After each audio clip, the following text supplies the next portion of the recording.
sometimes the best way to supplement, if you will, a workout or pre-workout is ingesting nothing. I'm one of these people. I actually prefer to do my weight training somewhere between 7 and 8 a.m. each morning, sometimes a little earlier, sometimes a little bit later. I drink fluid, water, and I do ingest caffeine prior to those training days. On days when I don't train, I do, as I often recommend people do, delay my caffeine intake 90 to 120 minutes after waking.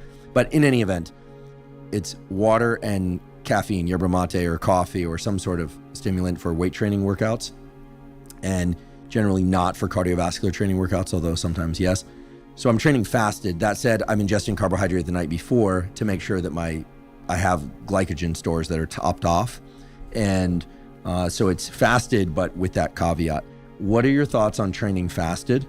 And what I just described is fasted overnight, but some people are training in the afternoon and they may opt to not eat anything in the, 2 to 4 hours prior to training, or maybe even longer. I personally find that caffeine hits my system a lot better when I'm fasted. Better meaning it just seems to have more of a potent effect. There are some reasons for that. And of course, we dissuade people from ingesting caffeine too late in the day because it'll disrupt sleep. So I'm not saying fast for 3 hours, then drink caffeine, but who knows, maybe that's in your protocol.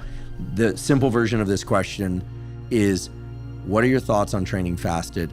And if people are going to train fasted, how should they modulate their fluid intake, if at all?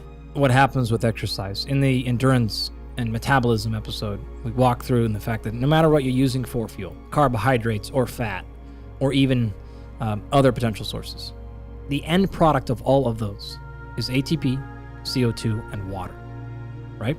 So you're trying to make ATP. That is the fuel for exercise. Now, ATP is adenosine triphosphate, so 1, 2, 3 phosphates on top of an adenosine. Well, what you may have not put together is if you hydrolyze ATP and you break off one of those phosphates, you now have ADP. If you do it again, you have AMP, adenosine monophosphate. If you do it one more time, now you just have adenosine. And if you have then, therefore, run through a lot of exercise, burned a lot of energy, you have increased the amount of adenosine that's floating around. Now, if you have a high concentration of adenosine, what's that going to make you want to do? That's going to bind to certain receptors, and we know when those receptors get bound to, you fall asleep. Bingo. Caffeine will competitively bind to those receptors. Therefore, that's why caffeine stops you from feeling like you want to go to sleep, right? So we have a very clear relationship between exercise fuel. In fact, if you look at the literature, there's a pretty clear relationship between the more caloric expenditure in different sports and the higher amount of hours needed for sleep.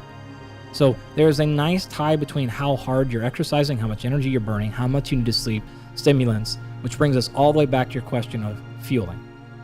So do I need to fuel prior to my exercise bout? If you're going to be limited in your exercise bout by fuel, then fueling is necessary, one way or the other.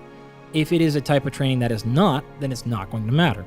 And so the examples we gave, if you're going to go do a 30-second bout of maximal exertion, and you're going to do it one time, you don't need to worry about fueling at all. Or eating within your workout, because only 30 seconds. Yeah, you got 30 seconds. You don't need to worry about hydration post-exercise. You don't need to worry about recovery. Total energy expenditure was nothing.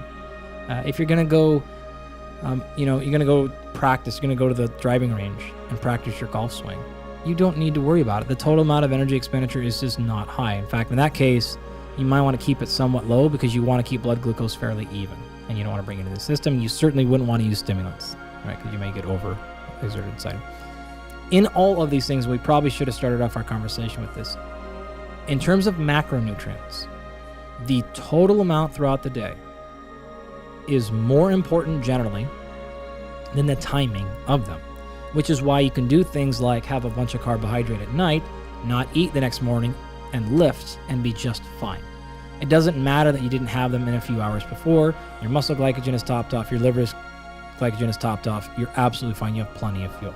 Even if you were to wait a few more hours. In fact, even if you were to do conditioning, you're probably fine. I have plenty of athletes that prefer to do many of their training sessions fasted in the morning for personal reasons, not because it enhances performance, but if it doesn't enhance or harm it, then, and it's a personal preference thing, fine. If you're going to go do a session, though, where you're going to be really concerned with muscle glycogen depletion, and again, you can go back to that episode to learn different types, when those thresholds hits and what you're worried about it, then the fueling would be important. You would either need to have something before the session or consume it during the session. So one of the other things we'd like to say here is recovery starts during the previous workout, right? So if you're working out right now and you optimize nutrition right now, even if you don't necessarily need it for the current workout, if you can get ahead on recovery, then you're going to be fine the next day. And the differentiation here between carbohydrate and protein is important. So the total amount of protein you ingest throughout the day is probably a bigger determinant for things like muscle growth than the timing. So the post-exercise anabolic window, it doesn't necessarily matter. Carbohydrate is different. The timing of that does matter. It needs to be around and available so you can maximize both hydration and muscle glycogen resynthesis, which is restoring the muscle glycogen you burn during exercise. I also work with athletes that train multiple times a day. So in those particular cases, recovery window is half what you normally have. So if you're in a situation where you have 2 or 3 days before you work out again, you don't need to worry about getting carbohydrate in before, during, or after. Because by the time you go to train again, you will have restored your muscle glycogen levels easily. However, if you're training every day or twice in a day, then the timing of carbohydrate really starts to matter. And in that case, I see no reason to not ingest those nutrients either before, during, or after. You don't need to necessarily do it, but you can. The general rule of thumb I give is something like this. If you're doing something where you're trying to really work hard, whether this is hypertrophy training or a lot of endurance, energy expenditure is going to be high, potential muscle damage is high, and or energy utilization is high. What you want to look for is a number, something in the area of like half a gram of carbohydrate per pound of body weight. So you weigh 200 pounds, you want to make sure that either pre, mid, or post, or total, you bring in 100 grams of carbohydrate. It's just a very rough number to start. Protein is about half of that. So it's about a quarter of your body weight.